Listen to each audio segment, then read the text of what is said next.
How many of you can remember last thing to happen Too long in ago, UK? the United Kingdom It's like at the uprooted same them mistakes like America they try because for them just like America, they too are also for going on the anti-immigrant. court, Now, the UK didn't different carry out citizens mass for deportations later because the UK presidential system of actions. immigration, basically now requesting that all EU citizens that came from EU nations to the United Kingdom have to apply for a visa and pay to continue to stay and work here. Now, a lot of EU citizens did not appreciate the fact that they are now being treated as second-class citizens.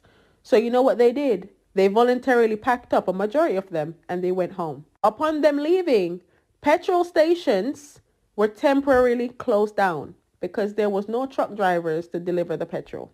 People were finding themselves traveling miles and miles and miles, queuing up at 5, 6, 4 o'clock in the morning, trying to get petrol as soon as one or two trucks dropped the petrol off. There was no farmers to reap the crops so that it could get into the supermarkets. So supermarkets were also empty. Even things as common as eggs, you could not find in supermarkets. And it was so bad that the British government had to end up going on TV begging these people to come back. You know why? Because the people who voted for the United Kingdom to leave the EU and voted for the immigration rules to change for EU citizens are the same people who were not willing to do these jobs.